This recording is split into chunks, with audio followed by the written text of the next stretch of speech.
we're now the last week of October next week, then into November, and the closer you get to Christmas, things will quieten down from a business point of view. So there isn't a massive amount of time. All we can do really is that hope that no news is good news, in that things in the background are continuing to happen.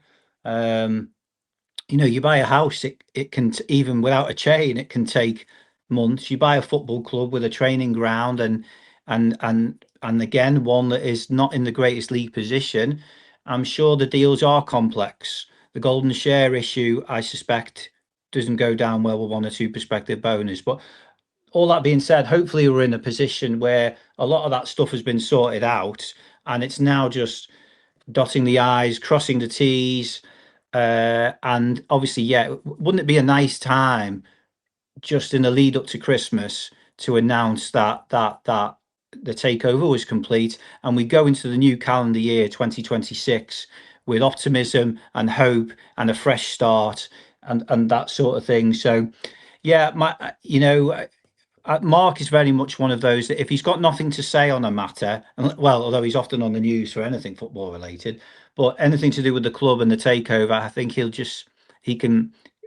Obviously, there's the NDA side of it, so he perhaps can't say much legally anyway.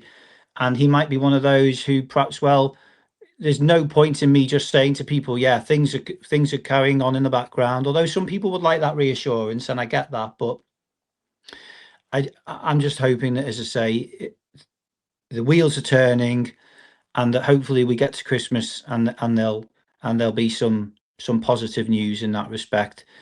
A win or two before then won't do any harm, will it? So let's hope that results on the pitch pick up, and off the pitch, let's just assume and let's be cautiously optimistic, as Mickey used to say, that stuff is going on in the background, and we'll have good news announced at the right time.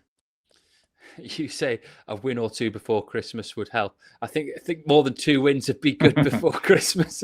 If we get to Christmas at Tranmere, if we only won 2 more games than they have now, I think there'll be a lot of angst and anger around. I mean, I'm tempted to say it has to be done before Christmas, because then you can inject some capital into the club and some money, hopefully, into the transfer budget as well. But we were in the same position last year in saying that it had to be done before Christmas, and it wasn't then. So I don't see any reason why to state it has to be done this year, other than you don't want Groundhog Day. You don't want history repeating itself, of every year falling into the trap of it getting to February, March, and you have to do something in order to turn around the trajectory of the club. And as you've rightly said, if Tranmere are in and around those bottom 6 places, with the threat of relegation looming over them going into January and beyond again, it is potentially going to put off any investors. We already think that it did last year. I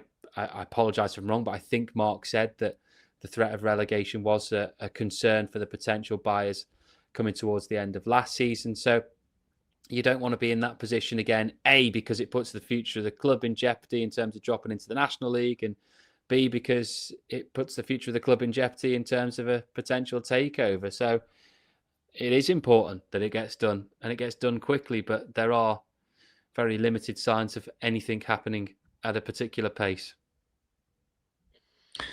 Yeah, I mean, I think you're right. If you're an investor, the club is a League Two club with an average gate, let's just say 6,000, is worth X. As a National League club, the club is worth X less. I don't know, 30%. I don't know. You can imagine if you're.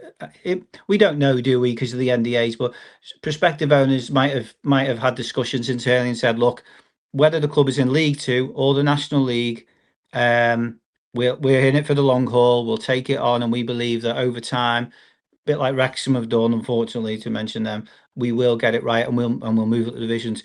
There might be other investors who perhaps initially said, well, yes, Mark, we'll pay you X as a League Two club, but if there is a risk that it could be a National League club, which will affect our income, which will affect the value of the club, therefore we won't give you X, we'll give you X less 30%. And Noah Mark, as a businessman, might have said, well, no. So I think you're right. I think Mark did suggest that will have affected some elements of the takeover, what division, because of course it would. Most owners that want to buy our club, they're not going to be in it for the love of the club that we would have. They're going to see it as a business. So clearly, if you're running it as a business, I mean, you're looking at incomes and which equal value, then we're more valuable as a club, as a League Two club, than the National League. So that won't help either. But hopefully, if we can get it done before Christmas, you've got new owners who are willing to take on the club with the potential risk of relegation, albeit early days, but with the hope that investment would come in January, and be confident that we would stay up, and that even if we did go down, we would have the resources to come back. But I think that'll be top of everyone's list for Santa, won't it? A takeover to be delivered, put by the tree, nicely wrapped on Christmas Day.